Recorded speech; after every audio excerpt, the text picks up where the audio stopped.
الحمد لله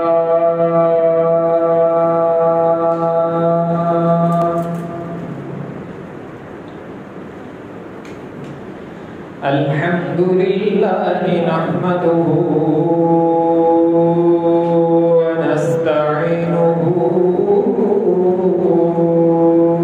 ونستغفره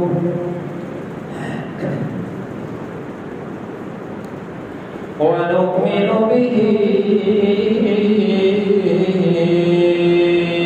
ونتوكل عليه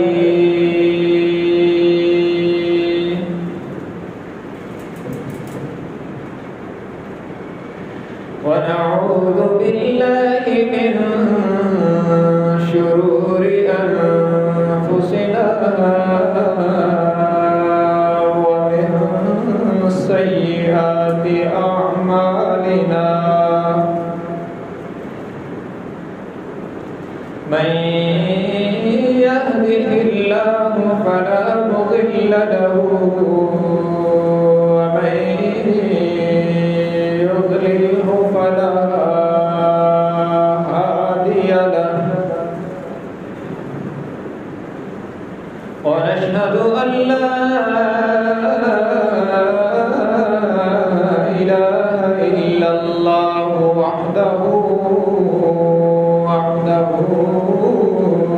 لا شريك له ونشهد أن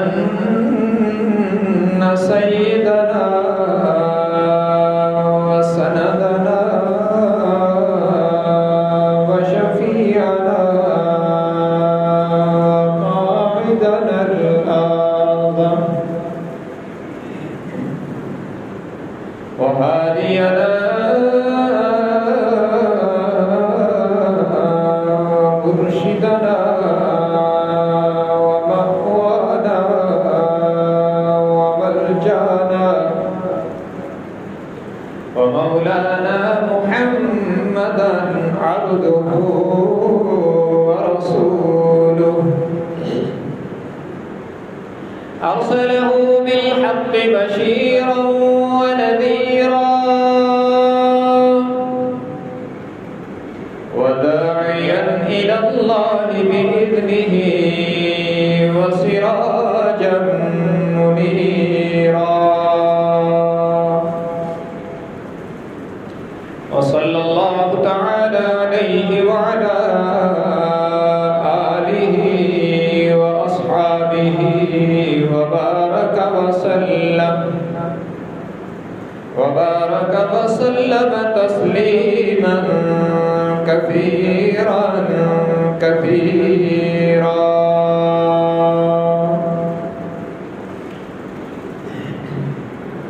أما بعد فأعوذ بالله من الشيطان الرجيم. بسم الله الرحمن الرحيم.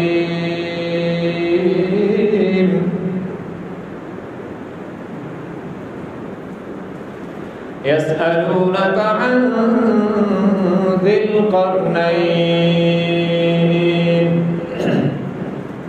قل سأتلو عليكم منه ذكرا.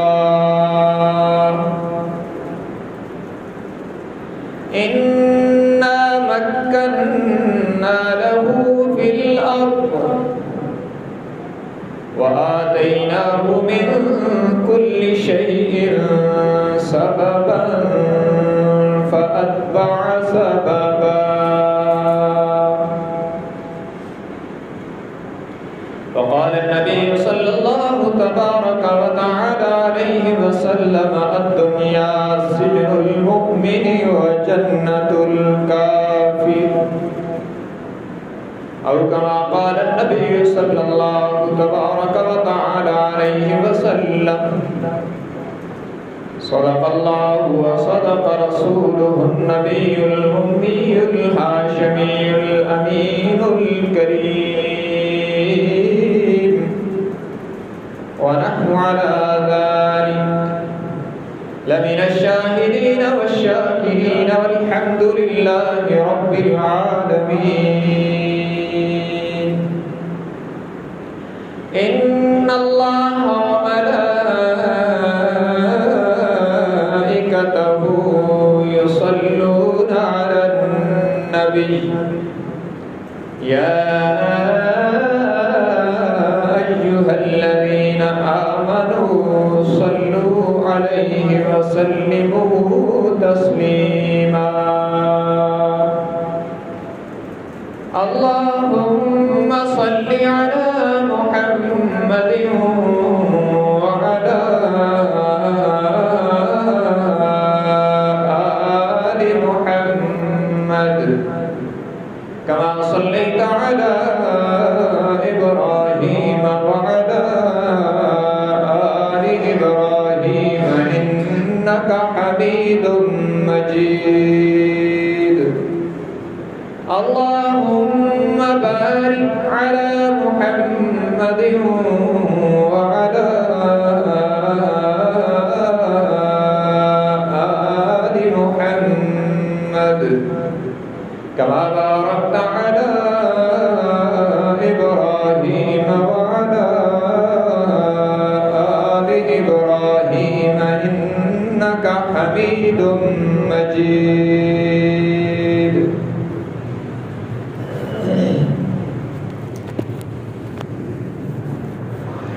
حاضرین گرامی قدر،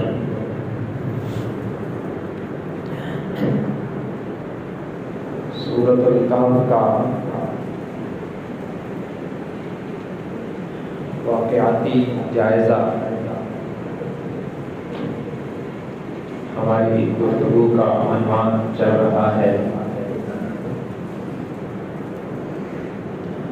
اور آج یہ چوتھا خطبہ ہے۔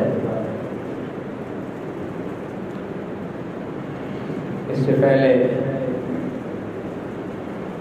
3 اہم واقعات پر گفتگو ہو چکی ہے۔ آج کے خطبہ میں اس سورہ مبارک میں بیان کیے گئے ایک اہم واقعہ پر چند گزارشات پیش کریں گے۔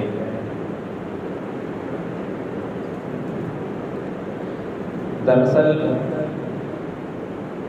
یہود کے کہنے پر مشرکین مکہ نے جناب نبی مکرم صلی اللہ علیہ وسلم سے چند سوالات کیے،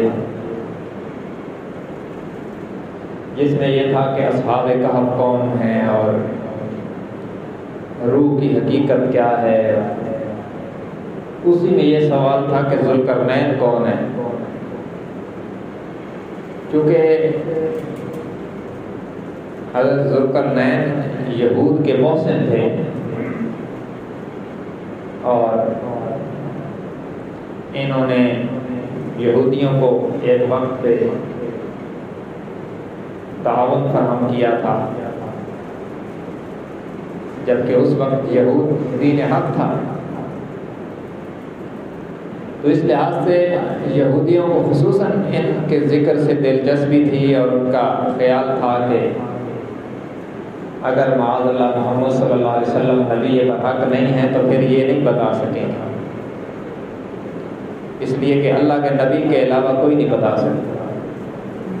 تو اس لیے یہ چند سوالات کیے گئے، اور ان کے اوپر پھر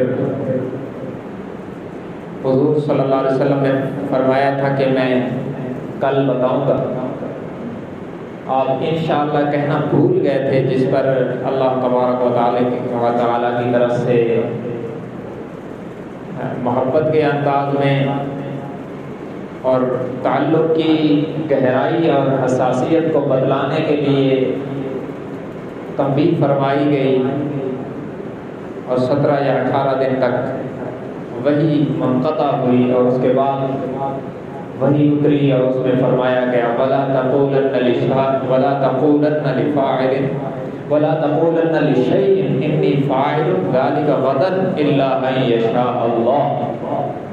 کیا آپ یہ نہ کہا کریں کہ یہ میں کل کروں گا، بلکہ یہ کہا کرو کہ اگر میرے اللہ نے چاہا تو پھر ہوگا۔ وَاذْكُرْ رَبَّكَ إِذَا نَسِيتَ، اور جب آپ بھول جائیں تو فوراً رب کو یاد کیا کریں۔ اس تنبیہ کے بعد ان سوالات کے تفصیلی جوابات اللہ تبارک و تعالیٰ نے ارشاد فرمائے، اور خصوصاً ان واقعات کے وہ پہلو بیان کیے ہیں جن کا تعلق انسانی ہدایت سے تھا، جن کا تعلق انسان کی ہدایت سے نہیں تھا، اسے اللہ تبارک و تعالیٰ نے نہیں چھیڑا، تو ہمیں بھی اس کے تجسس میں نہیں پڑنا۔ حضرت ذوالقرنین کون ہیں اور انہیں ذوالقرنین کیوں کہتے ہیں؟ محدثین مفسرین کی مختلف آراء ہیں۔ زیادہ تر مفسرین کا کہنا یہ ہے کہ یہ حضرت ابراہیم علیہ السلام کے متبعین میں ہیں، آپ پر ایمان لانے والوں میں ہیں، اور ایک نیک سیرت حاکم وقت تھے، بادشاہ تھے۔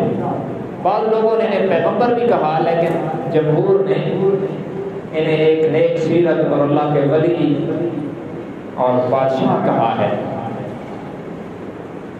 اور ان کا اصل نام کیا تھا اس پر بھی مختلف آراء ہیں، لیکن قرآن نے اسے نہیں چھیڑا، نہ ہی اللہ کے نبی نے کوئی ان کا نام بدلایا، تو ہمیں بھی اس کے تجسس میں نہیں جانا۔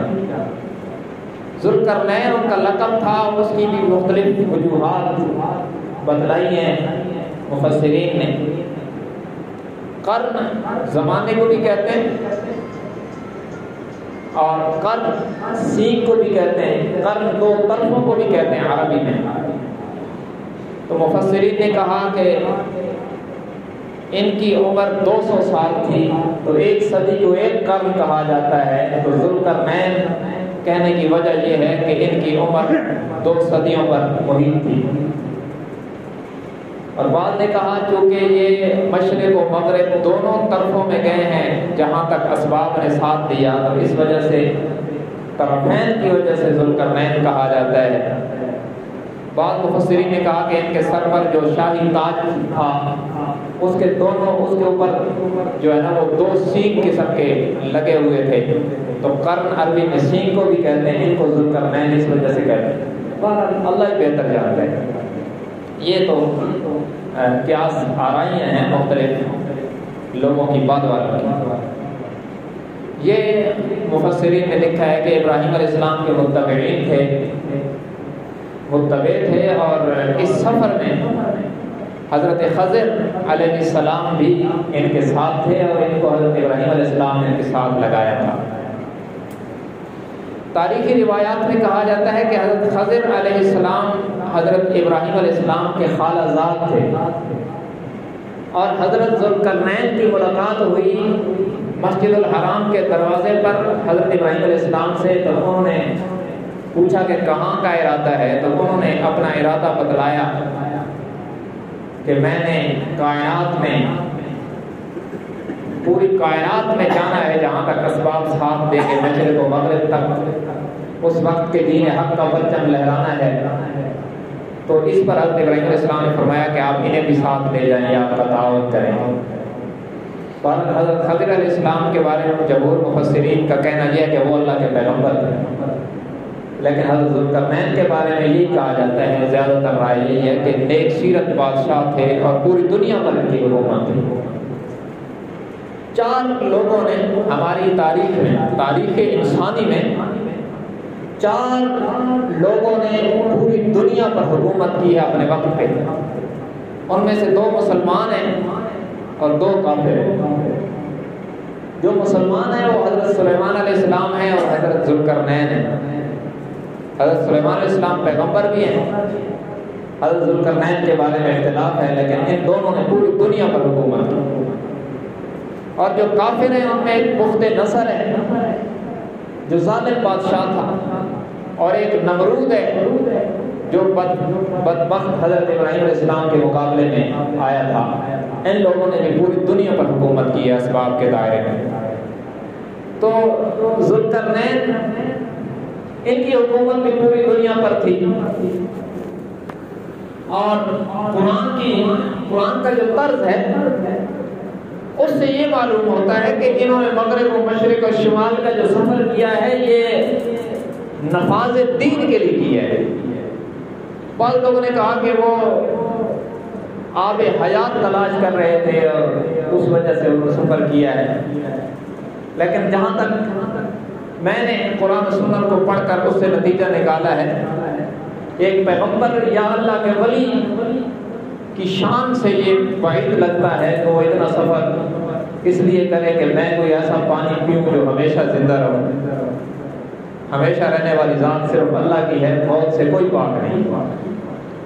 تو بہرحال یہ مختلف باتیں انہوں نے سفر کیا۔ جو قرآن کے طرز سے معلوم ہوتا ہے وہ یہ ہے کہ اس سفر کی غرض نفاذ دین ہے۔ تو پہلے رب العالمین نے ان کا تعارف کروایا خود۔ یہ 16ویں پارے کا دوسرا رکوع شروع ہوتا ہے اور تقریباً پورا رکوع وہ سارا ان کی آبیتی اور ان کے سفروں کی داستان ہے۔ تو اس میں جو اللہ تبارک و تعالیٰ تعارف کرواتے ہیں ان کا اور ان کے سفر کی آبیتی خود رب العالمین بتلاتے ہیں، اس سے یہ معلوم ہوتا ہے کہ یہ سفر نفاذ دین کے لیے ہے۔ فرمایا یسألونک عن ذی القرنین قل سأتلو علیکم منہ ذکرا۔ فرمایا میرے پیغمبر آپ سے سوال کرتے ہیں ذوالقرنین کے بارے میں، انہیں فرما دیجئے کہ میں بہت جلد آپ کو ذوالقرنین کا ذکر پڑھ کے سنانے والا ہوں۔ اور پھر رب العالمین نے آغاز کیا، پہلے ان کا تعارف کروایا۔ فرمایا انا مکننا لہ فی الارض وآتیناہ من کل شیء سببا۔ ذوالقرنین وہ ہے جنہیں ہم نے زمین میں طاقت عطا فرمائی، اور اسباب کی دنیا میں اس وقت جتنے اسباب بادشاہت کے لیے چاہیے تھے ہم نے سارے عطا فرمائے۔ فَأَتْبَعَ سَبَبًا، انہوں نے ان اسباب کو اختیار کر کے کائنات میں سفر کرنا شروع کیا۔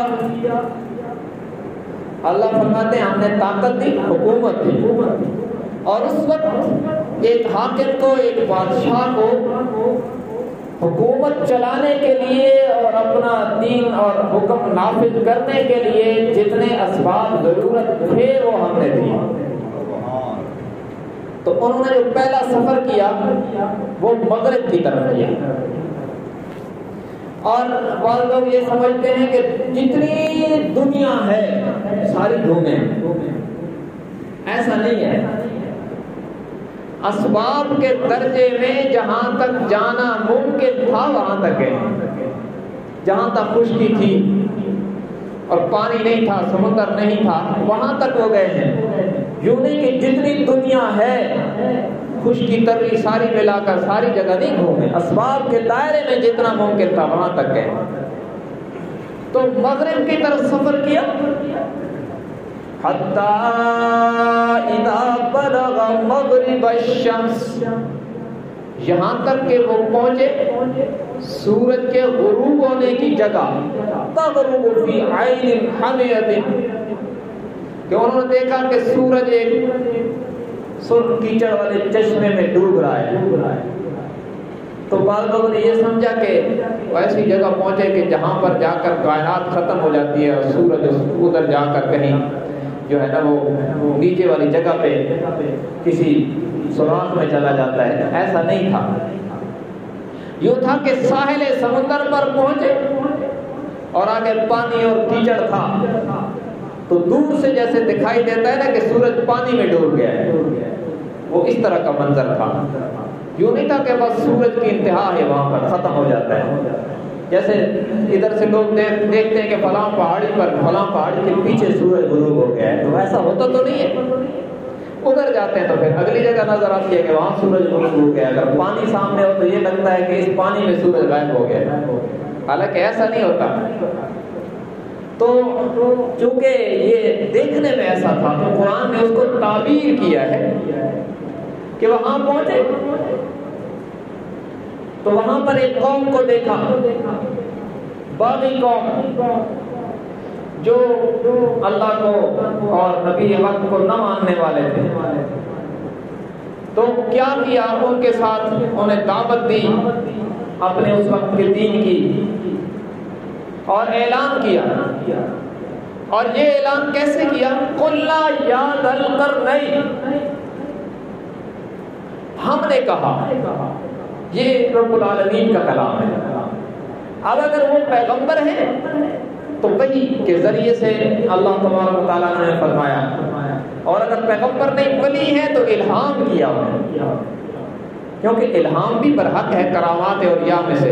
اللہ نے ان کے دل میں بات ڈالی، جیسا کہ حضرت موسیٰ علیہ السلام کی والدہ کے بارے میں آتا ہے نا، اوحینا الی ام موسیٰ، ہم نے موسیٰ علیہ السلام کی والدہ کو الہام کیا، ان کے دل میں بات ڈالی. وہ نبی تو نہیں تھی لیکن اللہ نے الہام کے راستے سے ان کے دل میں بات ڈالی. تو اگر یہ بادشاہ تھے، نیک سیرت تھے جیسا کہ جمہور کی رائے ہے، تو اللہ نے ان کے دل میں بات ڈالی. قُلْ لَا يَا ذَا الْقَرْنَيْنِ إِمَّا أَن تُعَذِّبَ وَإِمَّا أَن تَتَّخِذَ فِيهِمْ حُسْنًا، ان سے بات کرو اور آپ با اختیار ہیں، چاہے تو انہیں معاف کر دیں، چاہے تو جو نہیں مانتے انہیں سزا دیں. تو حضرت ذوالقرنین نے یہ فیصلہ کیا، قال اما من ظلم فسوف نعذبه ثم يرد الى ربه عذابا نكرا فيعذبه عذابا نكرا.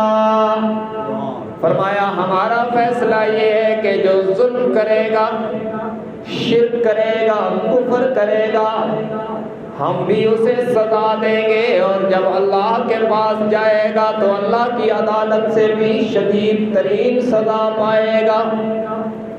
وَأَمَّا مَنْ آمَنَ وَعَمِلَ صَالِحًا فَلَهُ جَزَاءً الْحُسْنَى، اور جو ایمان لائے گا، اچھے عمل کرے گا، اس کے لیے بہترین بدلہ ہوگا. وَسَنَقُولُ لَهُ مِنْ أَمْرِنَا يُسْرًا، اور ہم عنقریب اپنے معاملات میں بھی اس کے لیے آسانی کی بات کریں گے. دنیا میں بھی اطمینان ملے گا، آخرت میں بھی اطمینان ملے گا. جنہوں نے مانا انہیں اطمینان اور امن اور پروٹوکول دیا اور انہیں پروٹیکٹ کیا، عزت دی، اور جنہوں نے نہیں مانا ان سے قتال کیا اور انہیں سزا ملی دنیا میں بھی اور آخرت میں. تو پھر یہاں سے انہوں نے یہاں سے لوٹے اور پھر مشرق کا سفر کیا، حتی اذا بلغ مطلع الشمس، یہاں تک کہ سورج کے طلوع ہونے کی جگہ پہنچے. اس کا مطلب بھی یہ نہیں ہے کہ کسی ایسی جگہ پہنچے کہ جہاں زمین سے سورج نکل کے اوپر آ رہا. مطلب یہ کہ مشرق کی طرف سمندر کے اس ساحل پر پہنچے جہاں سے یوں دکھائی دیتا تھا کہ سورج یہاں سے سمندر سے نکل رہا ہے. ایسا نہیں تھا کہ سورج کوئی وہاں سے نکل کے اوپر اٹھتا تھا، بلکہ خشکی کی جہاں انتہا تھی تو آگے دیکھنے میں یہی معلوم ہوتا تھا. تو ادھر پہنچے اور ادھر ایک قوم دیکھی، وَجَدَهَا تَتْلُو عَلَىٰ قَوْمٍ لَمْ نَجْعَلْ لَهُم مِّن دُونِهَا سِتْرًا.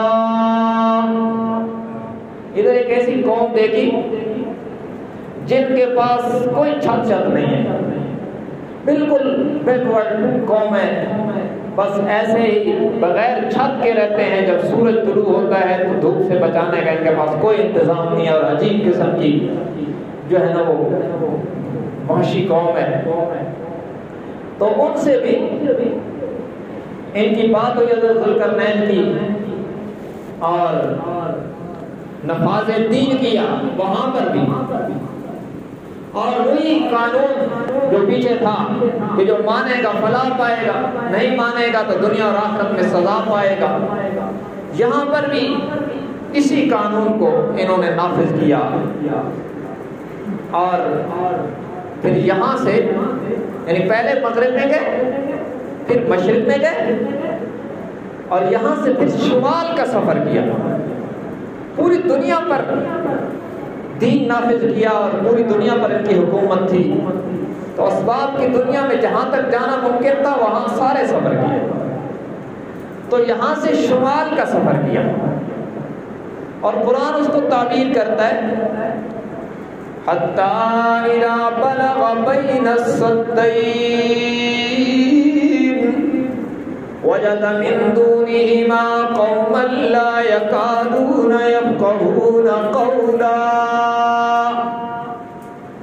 شمال میں ایک ایسی جگہ پہنچے جہاں دو بلند پہاڑ تھے اور ایک پہاڑی درہ تھا، وہاں پر ایک ایسی قوم رہتی تھی جن کی بات چیت کی کوئی سمجھ میں نہیں آتا تھا، ان کی ایسی کوئی عجیب زبان تھی کہ وہ ذوالقرنین کو سمجھ میں بھی نہیں آتا تھا کہ یہ کیا کہہ رہے ہیں۔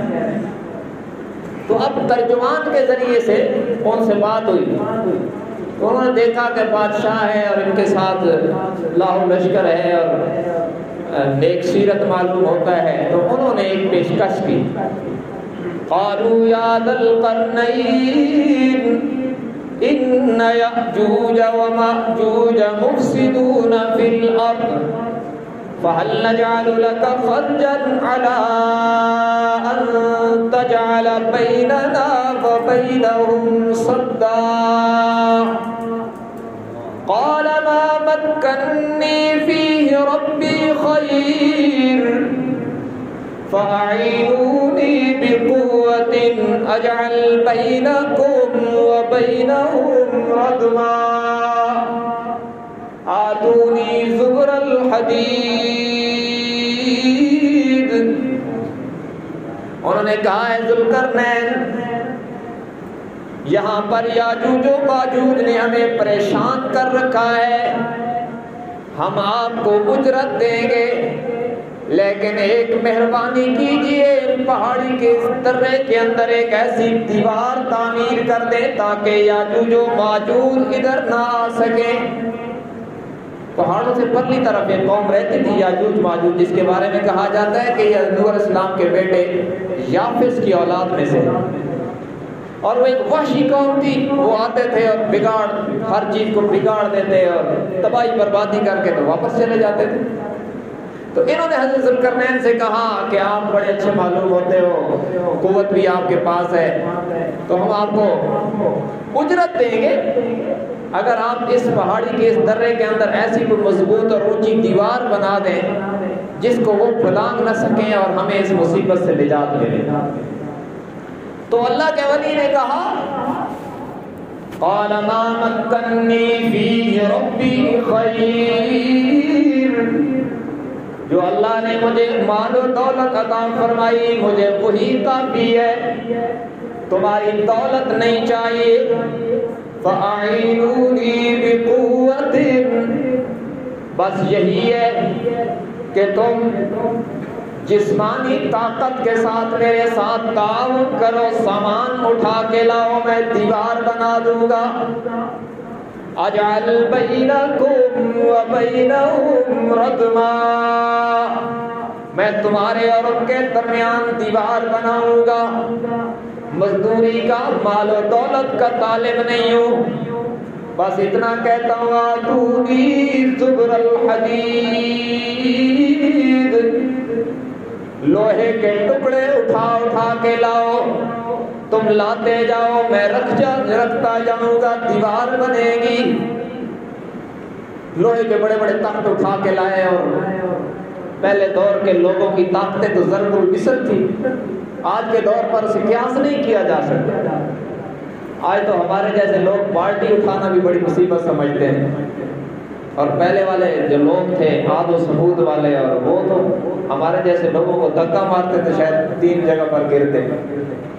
تو انہوں نے ایک دیوار بنائی، لوہے کے تختے رکھے ایک دوسرے پر، اور جب رکھ دیے تو پھر فرمایا قال انفخوا حتى اذا جعله نارا، فرمایا اب اسے آگ لگاؤ۔ اب آگ لگائی، وہ لوہا پگھل گیا، جب اچھی طرح پگھل گیا تو آتونی افرغ علیہ قطرہ، اس کے اوپر تانبا پگھلا کے ڈال دیا۔ جس کو کہتے ہیں نا سیسا پلائی ہوئی دیوار، تو وہ اس دور میں ایک مضبوط دیوار بن گئی، اونچی لمبی چوڑی، جس کو کسی انسان کے لیے آسانی سے پھیلانا ممکن نہیں تھا۔ وہ ایسی مضبوط دیوار بنا دی اور کوئی اجرت نہیں لی ان سے، بس انہیں کہا کہ تم ایز اے مزدور، ایز اے معاون یہ تعاون کرو کہ یہ ٹکڑے اٹھا کے لاؤ۔ اس طرح ایک دیوار بنا دی جسے آج بھی سد سکندری کہتے ہیں۔ اب کیا ہوا؟ فرمایا فَمَسْطَاعُوا أَن يَظْهَرُوهُ وَمَا اسْتَطَاعُوا لَهُ نَقْبًا۔ رب العالمین فرماتے ہیں یہ جو دیوار بنائی ہمارے بندے ذوالقرنین نے یاجوج ماجوج کے لیے، اس کے اوپر چڑھ کے ادھر آنا ممکن نہیں رہا اور اس کو پھاڑ کے اندر آنا بھی ممکن نہیں رہا۔ ایسی مضبوط دیوار بنائی کہ وہ وحشی قوم پیچھے قید ہو کے رہ گئی۔ چھوٹے چھوٹے قد یاجوج ماجوج کی جو علامات ہیں ان میں آتا ہے کہ چھوٹے چھوٹے قد اور چپٹے ناک ہوں گے۔ بعض علماء کہتے ہیں چائنا والے یاجوج ماجوج کی نسل، واللہ اعلم۔ تو یہ ان کے لیے ممکن نہیں رہا، اس قوم کو امن مل گیا۔ اب جب اتنا بڑا کارنامہ کر دیا نا، تو اب اللہ کے بندے کا طرز دیکھیں۔ ہمارا چھوٹا سا، اگر ہم کوئی چھوٹا سا کام کرتے ہیں تو ہمارا طرز یہ ہے کہ ہم کہتے ہیں دیکھا میرا کارنامہ، مجھے انجینئر مانتے ہو کہ نہیں مانتے؟ دیکھو کیسی دیوار بنائی اور کیسا ڈیم بنا دیا اور کیسا کارنامہ کر دیا اور کیسی بلڈنگ بنا دی۔ لیکن اللہ والوں کی نظر ہر حال میں رب پہ ہوتی ہے، وہ کبھی بھی اپنا کمال ظاہر نہیں کرتے ہیں، رب کی دی ہوئی طاقت اور عقل استعمال کرتے ہیں تو نسبت اپنے رب کی طرف کرتے ہیں۔ اتنی بڑی دیوار بنا دی، تاریخ والے کہتے ہیں کہ وہ اس کی جو لمبائی تھی ادھر ادھر وہ 50 میل کے رقبے پر محیط تھی۔ اتنی بڑی دیوار کیسے بنی ہوگی یہ اللہ ہی جانتا ہے، لیکن عاجزی کتنی ہے اور رب سے تعلق کتنا ہے۔ قال هذا رحمة من ربي فإذا جاء وعد ربي جعله دكاء وكان وعد ربي حقا۔ فرمایا لوگوں میں نے جو یہ دیوار بنا دی اور تمہیں وحشی قوم سے نجات مل گئی، یہ عظیم اور مضبوط دیوار دیکھ کر کبھی یوں نہ سمجھنا کہ اس بندے کا کمال ہے، یہ دیوار بنانا میرا کمال نہیں، میرے رب کی رحمت کا صدقہ ہے۔ قرآن میں رب العالمین نے اپنے بندے کی اس خوبصورت ادا کو ذکر فرما کر مجھے اور آپ کو بتلایا کہ دنیاوی سفر میں اگر تم سے کوئی کام لے دیا جائے تو پھر اکڑنا نہیں بلکہ یوں سمجھنا کہ یہ اس کے کرم کا صدقہ ہے۔ اتنا عظیم کارنامہ کر جانے کے بعد بھی کہتے ہیں ھذا رحمت من ربی، یہ میرے رب کی رحمت ہے، یہ میرے اللہ کا کرم ہے، اور یہ میرے اللہ کا اتنا بڑا کرم کہ اللہ نے مجھ سے کام لیا، تمہاری حفاظت کا انتظام ہو گیا، اور اس وقت تک یہ دیوار نہیں ٹوٹے گی جب تک میرے اللہ کو منظور ہوگا اس کا باقی رہنا۔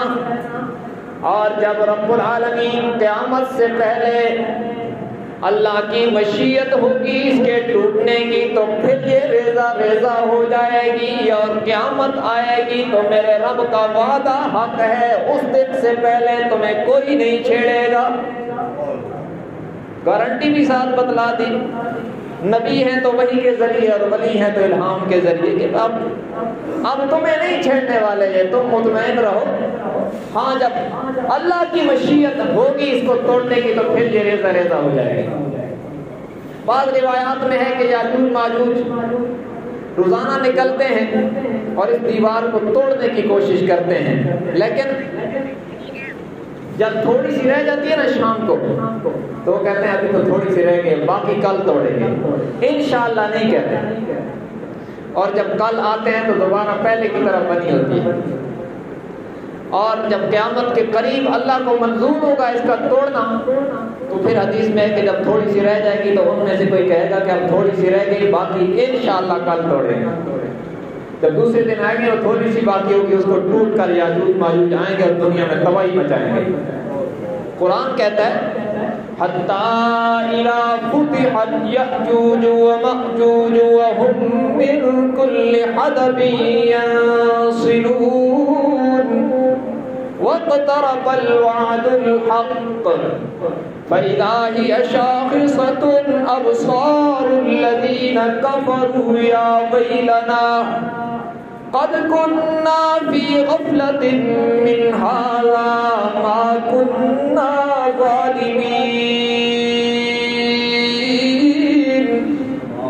فرمایا جب یاجوج ماجوج کھول دیے جائیں گے تو یوں ٹیلوں سے اترتے ہوئے نظر آئیں گے، ہر طرف سے بچھاڑ کر دیں گے، اور یہ اللہ کے وعدے کے قریب ہونے کا ٹائم ہوگا، قیامت قریب ہونے کا یہ بہت بڑا نشان ہوگا یاجوج ماجوج کا کھل جانا۔ اور یہ جو چائنیز کی علامات ہیں نا، انڈیا سے جب جنگ ہوئی تھی نا 1962 میں، تو یہ ایسے ہی چاروں طرف سے اوپر پہاڑیوں سے جھپٹ پڑے تھے، تو بعض علماء کا خیال ہے کہ یہ وہی ہے، اور جیسے یہ دنیا پہ چھا رہے ہیں لگتا یہی ہے کہ کوئی ان میں سے کس طرح کی نسل اٹھے گی، لیکن فائنلی کچھ نہیں کہا جا سکتا، اللہ ہی بہتر جانتا ہے کہ وہ کون ہوں گے، لیکن اتنے وحشی ہوں گے جب کائنات میں پھیلیں گے سارے دریاؤں کے پانی پی جائیں گے۔ یہ حدیث میں آتا ہے کہ ایسی وحشی قوم ہوگی، بہت بڑا فتنہ ہوگا۔ تو یہ ابھی قید ہے وہاں پر، ابھی نہیں آ سکتا، حضرت عیسیٰ علیہ السلام کے، حضرت امام مہدی کے اور عیسیٰ علیہ السلام کے بعد ہی آئے گا، پہلے نہیں آئے گا انشاءاللہ۔ تو ان کو وہاں پر ذوالقرنین نے بند کر دیا اور کہا کہ یہ میرے رب کی رحمت ہے، اور یہ اس وقت تک نہیں آئیں گے، دیوار نہیں ٹوٹے گی جب تک اللہ کو منظور نہیں ہوگا، قرب قیامت میں ٹوٹے گی۔ اور اس وقت کیا ہوگا؟ جب یہ دیوار ٹوٹے گی اور یاجوج ماجوج نکلیں گے تو بالکل قیامت قریب ہوگی، بس یوں سمجھو کہ اب قیامت آ گئی۔ وَتَرَكْنَا بَعْضَهُمْ يَوْمَئِذٍ يَمُوجُ فِي بَعْضٍ فَجَمَعْنَاهُمْ جَمْعًا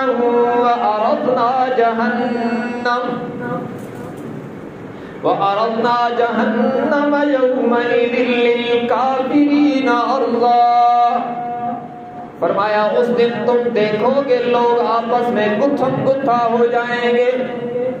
فرمایا فَجَمَعْنَاهُمْ جَمْعًا، ہم سب کو ایک جگہ جمع کریں گے، حشر کے میدان کا اشارہ دیا۔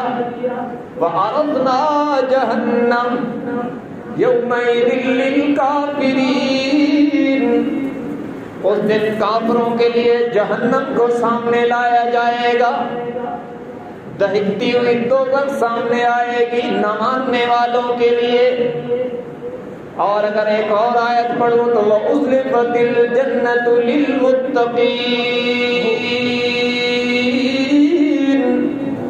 کفار کے لیے جہنم کے ابلتے شعلے دکھائی دیں گے، اور مومنین اور متقین کے لیے چمکتی ہوئی جنت قریب آئے گی۔ اللہم اجعلنا من اہل الجنہ، اللہ ہمیں اہل جنت میں کر دے۔ عجیب منظر ہوگا، کن لوگوں کے قریب جہنم ہوگی؟ الذین کانت اعینہم فی غطاء عن ذکری، ان لوگوں کے لیے جہنم قریب کی جائے گی جنہوں نے اللہ کے قرآن سے آنکھیں بند کر دی، جنہوں نے اپنی مرضی کی زندگی گزاری اور جو دل میں آیا کیا، اور خدا کے قرآن کو عملاً پیچھے رکھ دیا۔ آج لوگ پتہ کیا کرتے ہیں؟ یہاں پہ قرآن کا نسخہ رکھا ہوا ہو نا، اور کوئی ادھر مصلے پہ آ کے کھڑا ہو جائے، اس کی کمر ادھر ہو جائے تو اس پر تو فتوے لگاتے ہیں. ٹھیک ہے آداب میں ہے، لیکن قرآنی تعلیمات کو ایسے روکتے ہیں جیسے یہ صرف پڑھنے کے لیے اور مردے بخشوانے کے لیے اور تعویذ دیکھنے کے لیے آیا ہے، عمل کے لیے اور عقیدے کے لیے آیا ہی نہیں ماغر. تو یہ ہے الذین کانت اعینہم فی غطاء عن ذکری، جن لوگوں کی آنکھیں میرے ذکر سے پردے میں رہی ہوگی نا. اور ذکر کیا ہے؟ من اعرض عن ذکری، اللہ فرماتے ہیں جس نے میرے ذکر سے اعراض کیا، یہاں مراد قرآن ہے. وہ کیا ہوگا اس کے ساتھ؟ فَإِنَّ لَهُ مَعِيشَةً ضَنْكًا، ہم اس کی دنیاوی گزران بھی تنگ کر دیں گے. پیسہ ہوگا پھر بھی دل کا فقیر ہوگا. وَنَحْشُرُهُ يَوْمَ الْقِيَامَةِ أَعْمَى قَالَ رَبِّ لِمَ حَشَرْتَنِي أَعْمَى وَقَدْ كُنْتُ بَصِيرًا. فرمایا دنیا میں بے اطمینانی والی زندگی گزار کر جب حشر میں اٹھے گا تو آنکھوں کی ظاہری بینائی بھی نہیں ہوگی، اور کہے گا یا اللہ میرے رب لِمَ حَشَرْتَنِي أَعْمَى، مجھے اندھا کر کے کیوں اٹھایا؟ وَقَدْ كُنْتُ بَصِيرًا، جبکہ میں تو دنیا میں اچھا بھلا دیکھنے والا تھا، 6x6 کی نظر رکھنے والا تھا. آج بھی نائی کہاں گئی؟ کہا جائے گا کذالک اتتک آیاتنا فنسیتها وَكَذَلِكَ الْيَوْمَ تُنْسَى. ارے میرے بندے اب تجھے بینائی یاد آئی ہے، اس وقت تیری نظریں کہاں تھی جب تیرے در پہ میرا کلام آیا تھا، جب میرے کلام کی صدائیں گونجی تو نے میرے کلام کو، میری آیات کو بھلا دیا. آج ہم نے تجھے بھلا دیا ہے. اسی کو یہاں سورۃ الکہف کے اندر فرمایا الذین کانت اعینہم فی غطاء عن ذکری، جن کی آنکھیں میرے ذکر سے بند رہی، قرآن کو نظر انداز کیا، دین کو نظر انداز کیا. وَقَالُوا لَا يَسْتَطِيعُونَ سَمْعًا، اور یوں لگتا تھا جیسے ان کے کان رب کا کلام سنتے ہی کوئی نہیں. تو وَعَرَضْنَا جَهَنَّمَ، جہنم ان کے قریب ہوگی، انہیں بتلایا جائے گا تمہارا انجام یہ ہے. ایک خرابی تو یہ تھی کہ یہ سنتے نہیں تھے، قرآن پر کان نہیں دھرتے تھے اور نبوی تعلیمات کو نظر انداز کرتے تھے. حضور کی جو تعلیمات ہیں، جو احادیث صحیحہ ہیں، وہ بھی قرآن کی تشریحات ہیں. اصل الاصول قرآن ہے، اور فرمودات جو حضور کے ہیں وہ بھی قرآن کی تشریحات اور تعلیمات ہیں، وحی کی تعلیمات کا حصہ ہے. جس نے انہیں نظر انداز کیا، اور دوسری خرابی کیا ہوئی؟ أَفَحَسِبَ الَّذِينَ كَفَرُوا أَن يَتَّخِذُوا مِن دُونِي أَوْلِيَاءَ إِنَّا أَعْتَدْنَا جَهَنَّمَ لِلْكَافِرِينَ نُزُلًا. انہوں نے اللہ کے علاوہ اوروں کو منصب خدا دے دیا. معاذ اللہ، انہوں نے سمجھا کہ بادشاہ ہمارا جو دنیاوی پروٹوکول ہے اور ہمیں چاہنے والے اور ہماری سیوا کرنے والے جو ہیں نا، یہ آخرت میں بھی ہماری سیوا کریں گے. اور بعض لوگوں نے اس سے اگلی گمراہی اختیار کی، اور میں اکثر اس سٹیج پر عرض کیا کرتا ہوں کہ اسے کسی مسلک کے تعصب کی عینک سے نہ دیکھنا. میں قرآن پڑھ رہا ہوں، سورۃ الکہف کے آخری رکوع کی پہلی آیت ہے، جس کا دل چاہے تفصیل سے دیکھیں.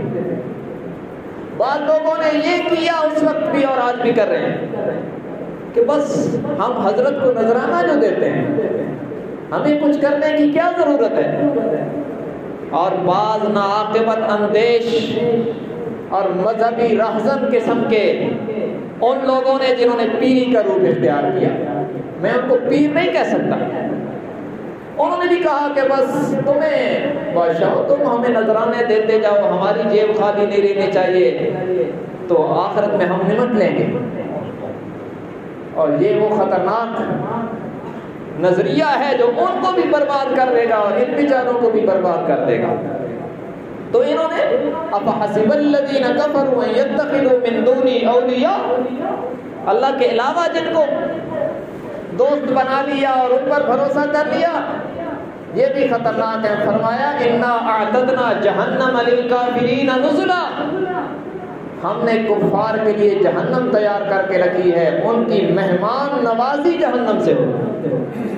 کیسا لفظ. اور اس سے اگلی آیت کو میں تنہائی میں پڑھتا ہوں تو آنسو نکل آتے ہیں. سورۃ الکہف کا جو خلاصہ ہے نا، اس کے شروع میں پہلے رکوع میں ایک آیت ہے اور یہ آخری رکوع میں ایک آیت ہے جو اس کا فتنہ دجال سے بچنے کے ساتھ ربط ہے نا، جو حدیث میں آتا ہے جو اس کو پڑھے گا دجال کے فتنہ سے محفوظ رہے گا. اس کی وجہ ہے کہ دجال کے آنے سے پہلے دجالیت آتی ہے، اور وہ ہے دنیا کی محبت حد سے زیادہ. اس صورت میں بار بار اس پر تنبیہ کی گئی ہے کہ دنیا کی ایسی محبت جس میں دین کو نظر انداز کر دیا جائے یہ ہلاکت میں مبتلا کرے. تو یہاں اس آیت میں اللہ فرماتے ہیں، فرمایا قل هل ننبئكم بالاخسرین اعمالا، فرمایا میرے پیغمبر کیا ہم آپ کو وہ لوگ نہ بتلائیں جو اعمال کرنے کے باوجود خسارے میں جائیں گے. دیکھیں کون ہوں گے؟ قانونی مسلمان، لا الہ الا اللہ محمد رسول اللہ پڑھیں گے، لیکن جو دل کا یقین ہوگا نا وہ خدا پر نہیں ہوگا. وہ ہوگا کہ جناب جیسے آج لوگ کہتے ہیں سود نہ کھائیں تو پھر نظام کیسے چلے گا. چھوڑو جی جناب، سچ کا زمانہ نہیں ہے. یہ جو باتیں ہیں یہ دجالیت ہے.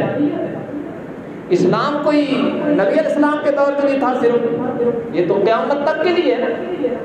لوگ کہتے ہیں بادشاہوں یہ پرانی باتیں ہیں، تم پرانی باتیں لیے پھرتے ہو، ترقی کا دور ہے، آج کے دور میں یہ سب کچھ کرنا ضروری ہے معاشرے کے ساتھ چلنے کے لیے. تو جو آدمی کہتا ہے سود کے بغیر نظام نہیں چلتا، کیا وہ اللہ کو رب مانتے ہیں؟ جبکہ رب کہتا ہے خدا اور رسول سے جنگ ہے، اور یہ اگر کہے کہ اس کے بغیر نظام نہیں چلتا تو یہ رب کو رب مان رہا ہے. قانونی مسلمان ہے، اعتقادی مسلمان نہیں ہے. نمازیں بھی پڑھتا ہے، روزے بھی رکھتا ہے، تسبیح بھی پڑھتا ہے، عمل کے باوجود خسارے میں ہے. اور اللہ فرماتے ہیں، عجیب لفظ ہے، فرمایا الذین ضل سعیہم فی الحیات الدنیا، یہ وہ لوگ ہیں جن کی محنتیں دنیا میں گم ہو جائیں گی. دنیا میں گم، آخرت میں کچھ نہیں ہوگا. وَهُمْ يَحْسَبُونَ أَنَّهُمْ يُحْسِنُونَ صُنْعًا، یہ سمجھتے ہیں کہ ہم بڑے نیک ہیں، بڑے اچھے کام کر رہے ہیں. لیکن فرمایا أُولَئِكَ الَّذِينَ كَفَرُوا بِآيَاتِ رَبِّهِمْ وَلِقَائِهِ فَحَبِطَتْ أَعْمَالُهُمْ، یہ وہ لوگ ہیں جو اس طرح کے گندے اعتقادات کی وجہ سے رب کی آیات کا اور اللہ کی ملاقات کا انکار کیے بیٹھے ہیں. باقی جو ان کے اعمال ہیں فلا نقیم لهم یوم القیامت وزنا.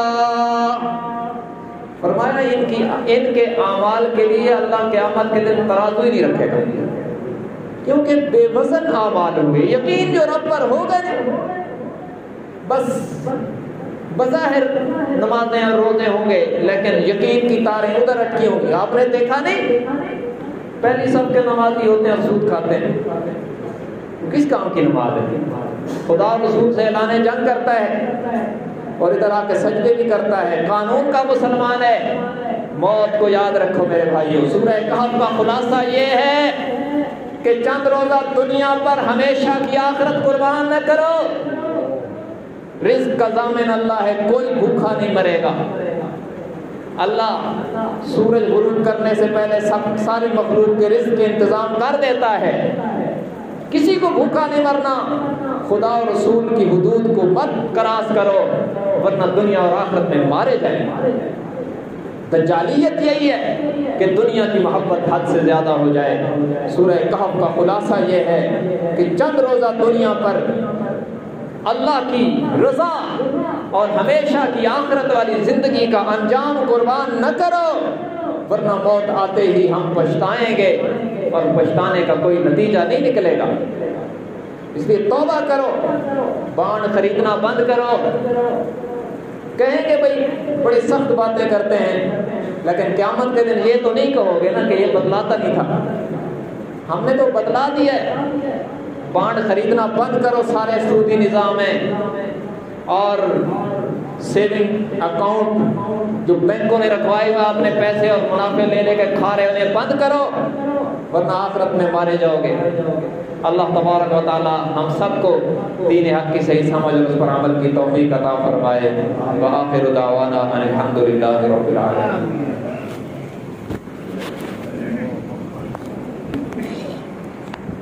Recorder 52 minutes 10s.